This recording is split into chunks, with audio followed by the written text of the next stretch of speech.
عزیزو، بڑی توجہ سے، بڑے پیار سے قرآن کریم کی تلاوت کو سن رہے ہیں۔ حکم ہے کہ جب بھی قرآن سنو تو توجہ سے سنو، دل سے سنو، آپس میں باتیں نہ کریں۔ لیکن یہ عام ایک تلاوت کا انداز اور آداب ہے، مگر الحمدللہ آپ سب مومنین میں شامل ہیں۔ مومنین کے لیے درجہ ایک اور بلند ہے، جو سورہ مائدہ کی 83 آیت میں خدا نے فرمایا، مومنین ایسے صرف خاموش نہیں سنتے قرآن، بلکہ ان کا درجہ ایمان بلند ہے۔ وہ کس طرح سے قرآن سنتے ہیں؟ وَإِذَا سَمِعُوا مَا أُنزِلَ إِلَى الرَّسُولِ، مومنین قرآن کو کس اور حال میں سنتے ہیں؟ ہم مومنین عاشقان خدا، عاشقان رسول جب قرآن کی آیتیں سنتے ہیں، ترا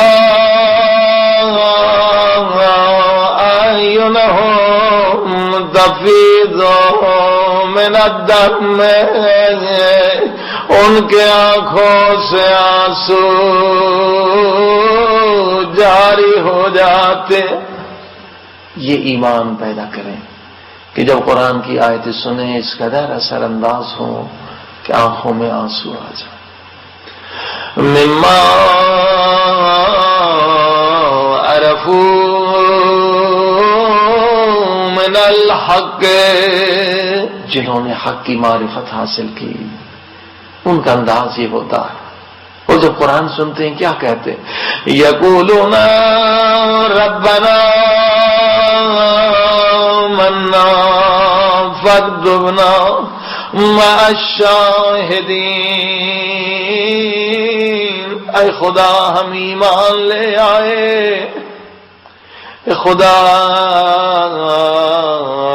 ہم گواہی دینے والے، ہمیں گواہی دینے والوں میں شامل کر دے۔ اے عزیزو، آئیے دعا کریں خدا ہمیں یہ مقام عطا فرمائے جو مومنین خاص کا مقام ہے۔ اسی مقام کے لیے امام زین العابدین دعا فرماتے ہیں۔ امام زین العابدین میرے قیدی امام، میرے مظلوم امام، کیا فرماتے لوگوں یہ دعا مانگا کرو، اس میں دنیا بھی تمہاری بن جائے گی، آخرت بھی بن جائے گی۔ کیا دعا؟ امام فرماتے ہیں لوگوں دعا مانگا کرو، اے خدا مجھے رونے والی آنکھیں عطا کر۔ یہ بڑی نعمت ہے۔ فارسی میں کہتے ہیں چشم گریان، یعنی رونے والی آنکھ۔ چشم فیض خدا اس، فیض خدا کا چشمہ ہے۔ اللہ جسے یہ نعمت دے اس نعمت پر شکر کرے، یہ عظیم الشان نعمت ہے۔